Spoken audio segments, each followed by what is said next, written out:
Welcome to the Intelligent Business Show, a podcast from Aberdeen discussing the latest trends to keep you and your business at the top of your class. And now, here's your host, Aberdeen's CMO in residence, Matthew Grant.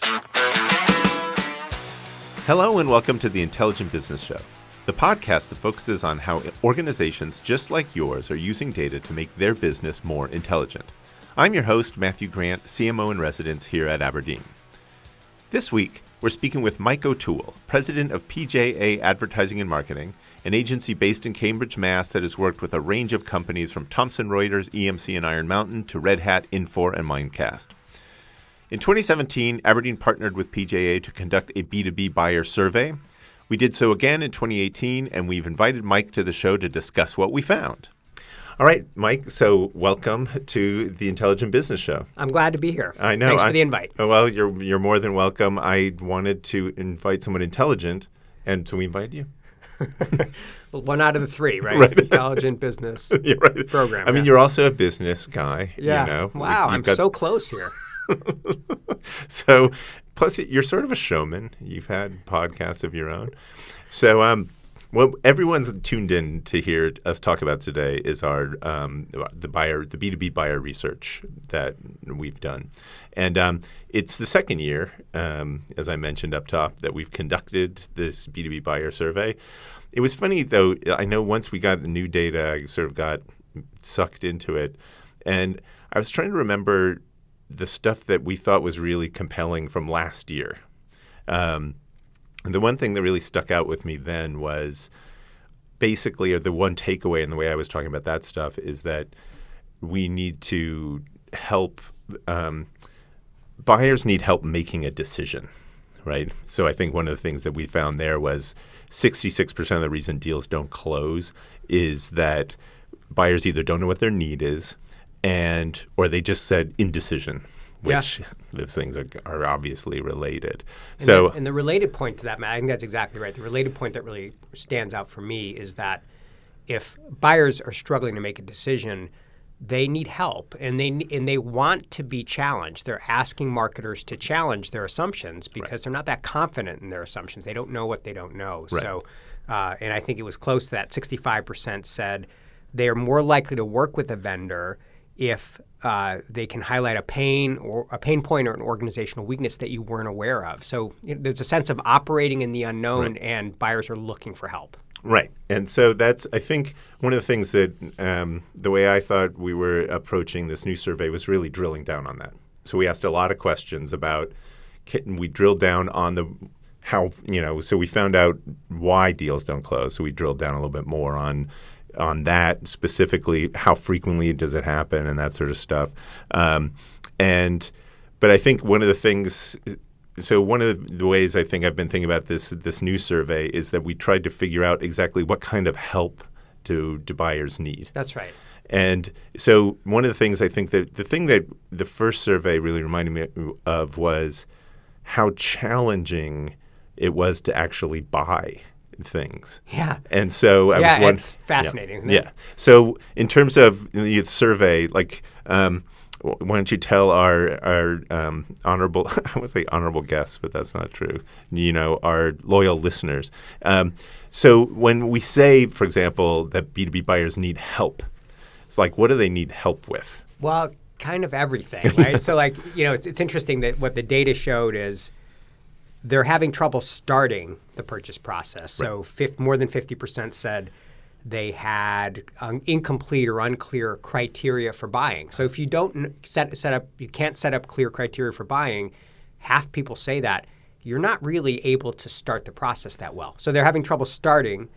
They're having trouble finishing. Right. 53% of people said they ended with no decision. They didn't make any decision. Right. They just stuck with the status quo. And I'd say the third thing is marketers or vendors are at least partially at fault because most buyers don't see vendors as differentiated. So 66% saw no differentiation between solutions. Right. And 57% couldn't find a vendor that met their needs. Right. So they didn't know what their needs were, and they couldn't meet those unknown needs. So it's right. Stuck, right? They're really stuck. But it is funny, this idea of we can't find a vendor that meets our needs, but we don't actually know what our needs are. So it kind of makes sense that you wouldn't necessarily find a vendor that meets your needs. In the things that you just said, there was a differentiation that's kind of a brand problem, but then there's also, I guess, a messaging problem. Like on the one hand, so they think you're all the same is the one thing that people were telling us. But then on the other hand, they're saying, I don't actually know what you do, which I guess makes it, that's in one way all the vendors are the same. So I guess on that front, and not maybe to get too far ahead of ourselves, but maybe this is where you're heading, but I think it is a brand and a messaging problem. Marketers aren't doing themselves any favors. Right. But the other complexity here is in a lot of B2B categories. These are innovation-driven industries, so things are changing. So you got a problem, and people are very familiar with what their problems are. They don't need help with their problems, but they may not know how the technology or how the solutions have evolved, and so they really don't know necessarily what's out there to solve their problems. And then they do look for vendors as a legitimate source of information about that. Not the only source, but a legitimate source. No, that was an interesting finding we had as well. Yeah. When we asked them, when you're putting together your needs, who do you reach out to? And they said things like you'd expect stakeholders within my company and stuff like that.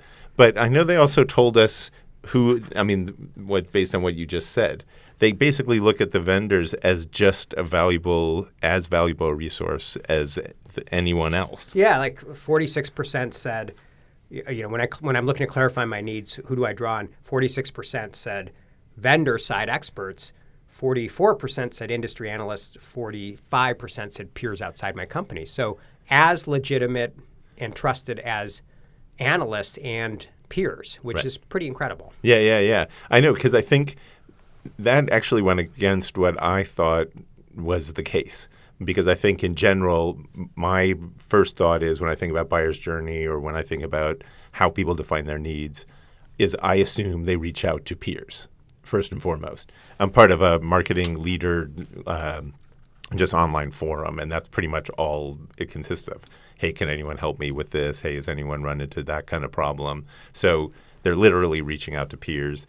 I think it's funny to even realize sometimes people don't often have as many peers who are doing the same thing as them as I imagine they do.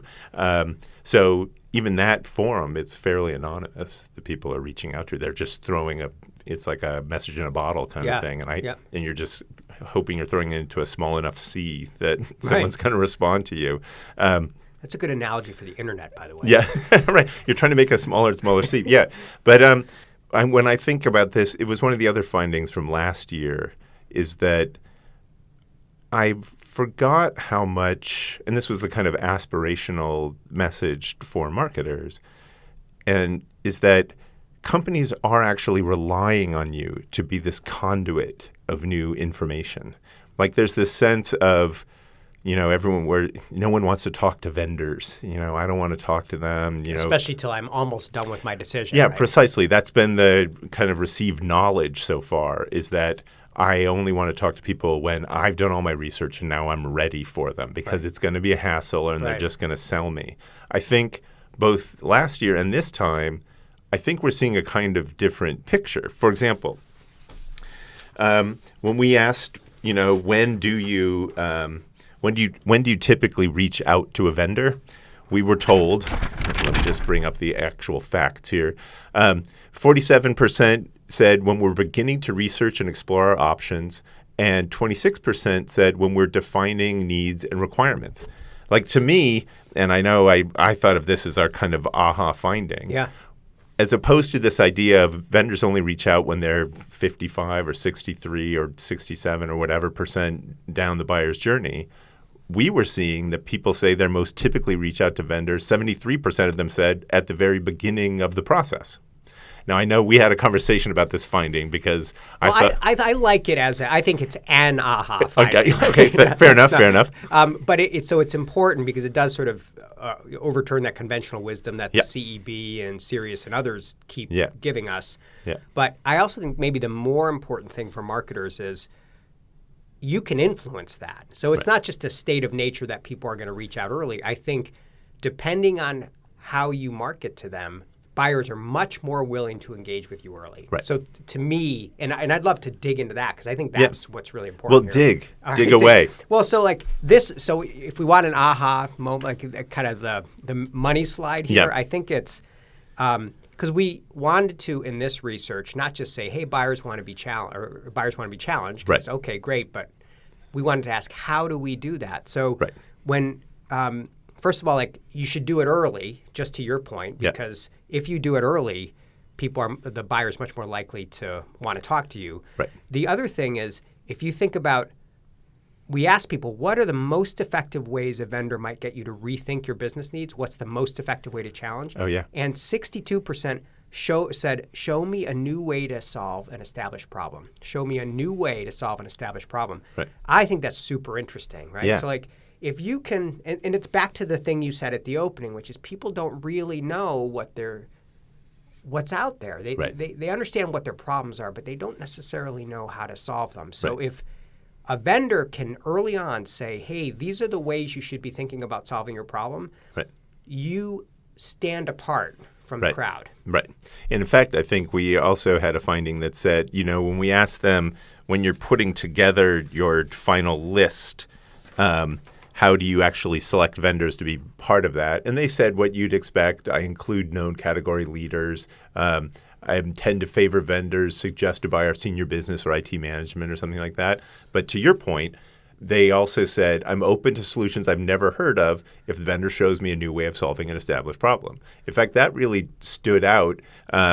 It was 33% of people said that compared to 27 and 19 for those other things, which, again, you'd expect.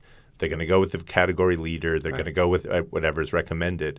And this was interesting, I think, when we were talking about these findings, you pointed out how that starts to level the playing field. Because if you're a new entrant and you're going up against, again, a lot of these big companies, they've acquired so many other companies. They may be competing with you just in some fraction of their business. And yet, because they have the big a 3-letter name attached to it or whatever, people are going to go for it. But now, this is actually, and it goes back to the original problem we were talking about, it becomes truly differentiating. You stand out as different if you can actually help them solve an established problem. Though the funny thing is, and this is to your point as well, I guess, what we were hoping with this, we're trying to help marketers with this research. And not just slay sacred cows. But the interesting, so on the one hand, I think, well, that's cool. All I've got to do is help solve an established problem, and I'm in the same room as the big dogs. But actually, then of course that raises another problem. That actually seems hard to do, because first of all, I think people think, well, my thing's already solving an established problem. That's why we made the product, but then people don't see it as new. There's a messaging issue around it.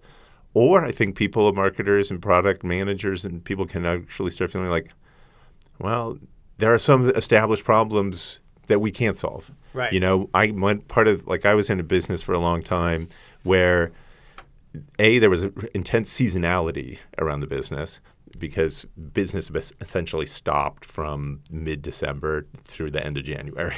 And year in, year out, we always tried to address that problem. And we couldn't, because we couldn't change when Christmas and New Year's happened. Or we had another problem if there was a lot of, it was a staffing firm, so we had a lot of people out working. If there was one year where there was a lot of super bad snowstorms in places where there isn't usually snow, like Georgia and Washington, and then we took huge hits, because people just didn't go to work. And those are really in the category of problems I can't solve. Precisely. But we're optimists here, right? Well, that's true. And we're helping, you're maybe a little more optimistic than I am. And our job is to help marketers take what they can out of this to say, hey, how can we move forward? How can we do things differently? How can we stand out or stand alongside the industry leader? And how can I shorten the selling process? Because they can influence all that stuff. And so part of it is, I think in B2B, like somebody, I think it was maybe Corporate Advisory Board said, B2B marketers are selling one thing, which is change. And because the markets are innovation driven, your new solution, your new product, your new business model typically is novel, right? It's like Yep. doing something that hasn't been done before. So, Yep. I mean, and that's what I would say is for marketers, there's probably a few marketers out there who just have a tired old solution and it really isn't any better. Right. But I think for the most part, we know our products can Right. do something different and better. Yep. It's just that buyers don't see it. And Yep. and the way to, I think the way to do it isn't to say like, hey, features and benefits, our product is better. It's to start earlier and say, Yeah. we can help you define your needs. Right. We can help you solve problem in a way that you didn't know existed. Right. And if you do that, then all of a sudden, like, you're going to be on the short list so that they're actually going to look at your features and benefits once they're ready. Right. And that's, though, it also, I mean, so part of it is you're saying, like, again, this change thing, it reminds me of something else that you've said, or you may have been quoting someone, but it's basically when customers say we don't think there's no vendor that meets our needs, what they're really saying is, I mean, on the one hand, they're saying, I'm not clear exactly on what my precise need is, but they're also saying, I don't know what's possible. Yeah. Like, I don't even know. Like, I was thinking about it specifically. You could say, I want to shorten, like, I mean, this is a classic thing you see now with, like, robotic process automation and things like that. People can say, man, end of the month close takes so long. Maybe I need to find a temp agency or somebody who's actually going to help me staff up Right. at the end of the month so I can, grind through the end of the month faster. And then these RPA companies come to the table and they say, no, we can shave 60% of the time off your end of the month just by automating all these processes. Yeah. Yeah, what was manual can now be automated. And Right. that's like one category of change that maybe a lot of software companies are Yeah. bringing to the table. Yeah. Actually, but you made me think of something when you talked about you don't know what is possible. And one of the things we did, and this makes the research that much more interesting this time around, is we actually went out and solicited some verbatims. And sometimes those give, that sort of great color to the data. And this was one of the quotes that I really liked. So this person said, discovering the buyer's need is tough. They typically do not know what the need is. That's partly because they haven't thought it through well enough, and secondly, because they don't know what's possible. Right. And that last point, they don't know what's possible, Right. that should be the burden of the marketer. Right. Help them figure out what's possible. Right. And I think, so part of it's thinking about what's possible for them, but it's interesting, and this was a thought I just had as we were talking about this, even if you're saying, you might have an old solution that it's been surpassed or something like that. There is another kind of burden on the marketers, I think, which is, am I taking almost like it's funny. We talk about, like you said, automation, robotic process automation, now machine learning, AI-driven automation. Okay, these are solutions that are more and more real every day, or at least companies claim that that's what's driving what they're doing. But we have to remember as marketers that there's going to be some people, some part of the market for whom that's old news. Yeah, I know. We've been doing that for a long time. Why are you telling me that? But there's always going to be some part of the market where it is novel, Right. where this is a new way of doing things because they haven't done it before. So it's interesting because when we were first talking about this, I need to come up with a new way to solve an established problem. I was thinking, well, this puts a lot of burden on not just marketers in general, but specifically on product people.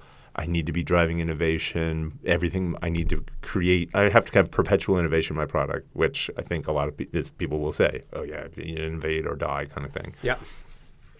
But there's a flip side of that, which is there's always going to be someone who has the established problem and they haven't even come close to solving it at all. It's kind of going down market or going into the kind of SMB space or something like that. Yep. So there's at least two paths forward, I think, for marketers, or three. One is I actually need to educate people more about the space or the category. Like that was one thing people said. They were very interested in tell me something I don't know about my competitors or categories. So there's a messaging content solution to this. There's a product solution, which is there are features and benefits. We've actually come up with a new application of this established technology. But then there's this other piece, which is I've got to go – maybe I'm looking at the wrong segment. And if I'm competing against a lot of people where I don't seem new, maybe I need to go to the place where I'm going to seem new Yeah. for them. I don't know what you thought. I just thought of it. I think it's true. There's a notion of re-understanding, getting people to re-understand. Oh, yeah. Like your buyer to re-understand Yeah.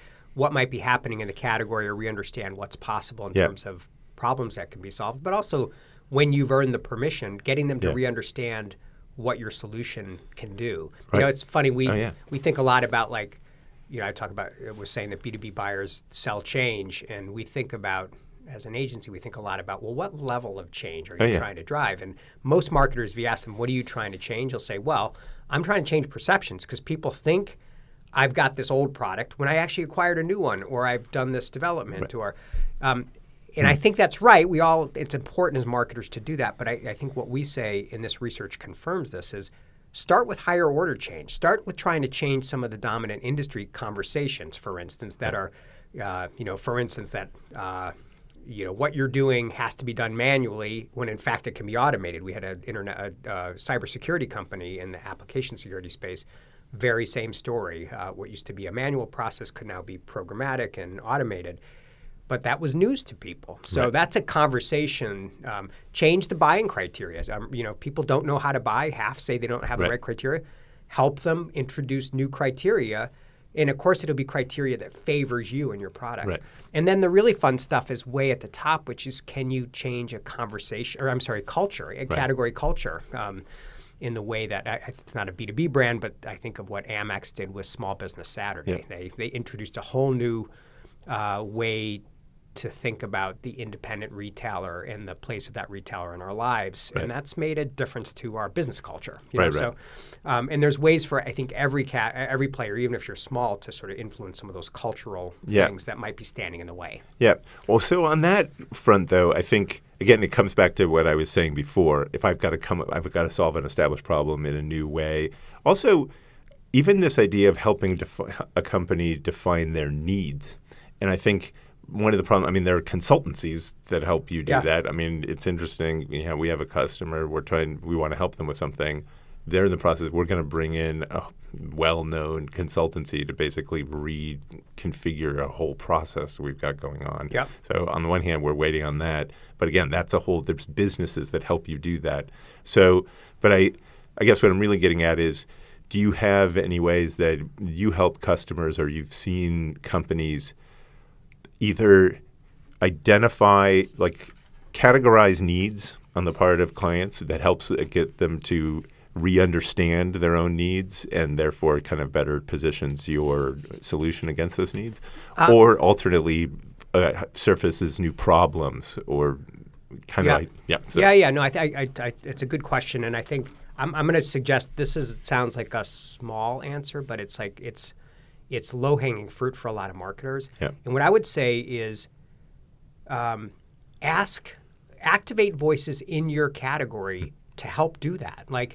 And use your existing channels. Use your events. Most people think about trade shows and events as a place to unveil something new.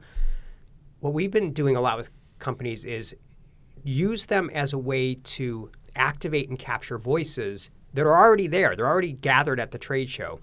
For instance, we have another internet security client that is helping people try to secure applications. And there's a little bit of a fight in organizations between DevOps, which are the people who are developing applications, and security, which are the ones who are protecting them. Right. So what we did is, and I think a lot of people don't really know how to solve that problem, how to bring those two organizations together. And our client has a software product that helps do that. But what we did at the trade show is we asked people, hey, how would you help solve this rift between DevOps and security? And we actually we did man on the street interviews and said, hey, do you think these two groups need couples counseling? Right. And people had a lot of fun answering the questions. And then we also went out and solicited 30 plus chief security officers and asked them, how would you, what are the ways that you would solve this problem? Right. So it wasn't just our client saying, trust us, our product's the only way to solve this. Right. Here's industry experts who are showing you new ways to solve the problem. Right. And of course, it leads to okay, tell me what's next, and then it might lead to a conversation with our client. Right. So I would say, so the short answer to the question is use your existing marketing Right. and your existing events to go out and aggregate those voices Yeah. of people, your customers, your partners, and ask them to help define the need or solve the problem. And they are going to have interesting things to say. Right. Yeah, it's interesting because you were just reminding me, oddly enough, of something that I do. So one of my things that I do here— Couples counseling? I have gone to couples counseling. It really worked a lot. If anyone wants a recommendation, I'm happy to give it. No, it's one of the things we run roundtables here. So we serve a lot of different types of customers, and we sell to a lot of different parts of the organization. So we have roundtables for CMOs, marketing leaders, content marketers, demand gen marketers, and that sort of thing. And it's been one of the things about, again, this isn't— part of it is we are a research firm, so we can kind of position ourselves that way. As we're just— it's a no-sell zone, no spin zone. I don't push our product or anything in there. It's really facilitating the conversation. But I do have to say, and at times they're not even that big. Some 4 or 5 people, sometimes 3 people. But people have— when you build a kind of atmosphere of trust, and people really feel like they're speaking to peers, they really bring out not the dirty laundry exactly, but they talk about the problems that they're really focused on. Yeah. Now it's interesting. I mean, some of them are things that we don't actually have solutions for. So it kind of makes— and you have to be okay with that, right? Yeah. Oh, yeah, totally. I'm open. This is for them. Yeah. And they have to feel like it's interesting. I had one CMO roundtable, and we had a new member, and I could tell she posed a question and just wasn't quite getting what she wanted. But I just kept pushing it. And it wasn't coming from me. It was reframing the question until finally the conversation livened up. And then there was this one moment. She was like, oh, well, there's the value in this right there. Right. Again, this wasn't the problem she was having. I think it had to do with like event organization and driving things at events. It was something it's not even something we solve. But I felt like I was doing something because there was a moment when you saw someone realizing the value of something that you were doing. And so, but also, I mean, it is— what's interesting is once you have, especially a kind of small group roundtable environment, the types of problems that do get surfaced and the way you think about— you can even situate your solution within this broader problem set that you see people are dealing with. Because in general, people are buying your solution to do one thing normally, and they have a lot of things to do. Right, and so like I like that example, and what I would say is, you guys as a research firm, market intelligence firm, it's almost your role in the market to do that. But I would say most vendors should be doing the same thing. Yeah. Like, because think about the people, your customers, and every marketer is good at like engaging their customers, and they always ask them to do testimonials and case studies, and customers are really tired of doing that stuff. Yep. But what about instead if you said, hey, you're an expert here, can you help us define buyer needs in the market? Talk about your needs. And then also, can you talk about some of the trends out there? What are some new ways to solve these needs? Yeah. I think most people are really happy to have that conversation because you're not feeling like you have to shill for somebody. You're not feeling like you have to do a testimonial for someone. So I think it's a good thing for all of us to do. And I think that's the thing that gives you a seat at the table earlier. Right. Yeah.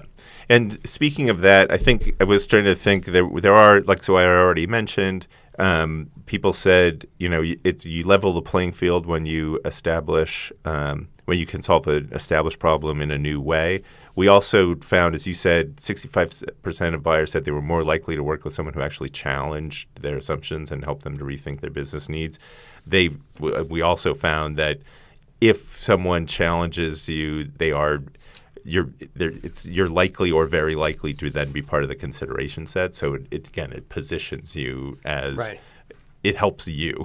So in a way, because what I kept thinking about this stuff was, where the buyers, they need help with this, they need help with that. But as it turns out, the more you can help them, that itself becomes a kind of competitive advantage for you. Yeah, no, I think that's— I'm glad and that's maybe a good place for us to sort of close here, because you might say, well, it's a pain in the ass to do this kind of thought leadership marketing and engage customers this way.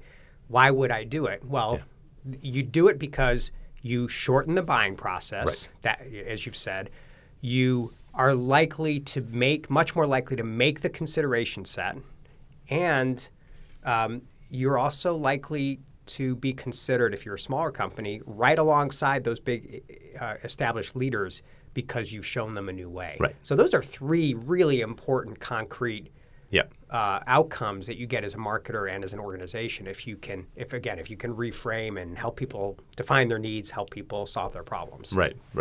And as you said, like you brought up the shortening the process, because that was one.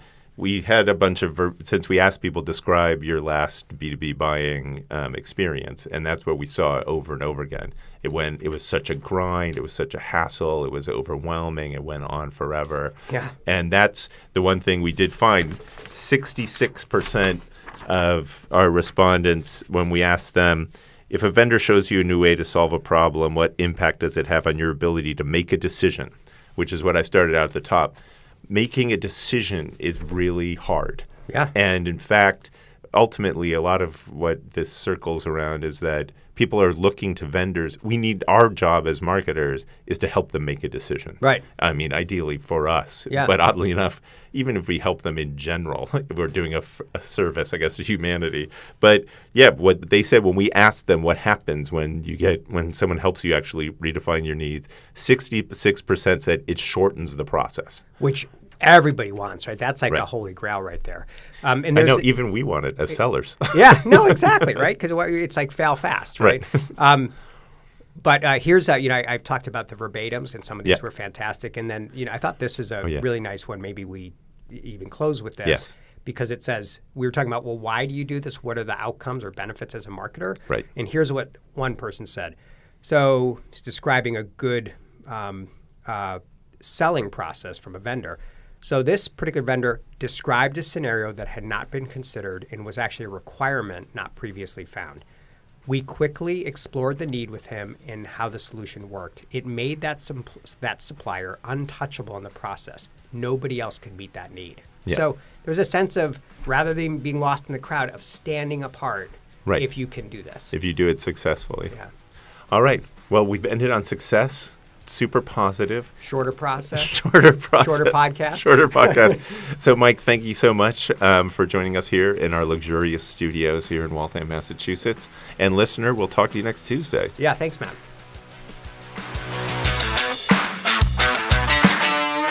Thanks for listening to this episode of the Intelligent Business Show.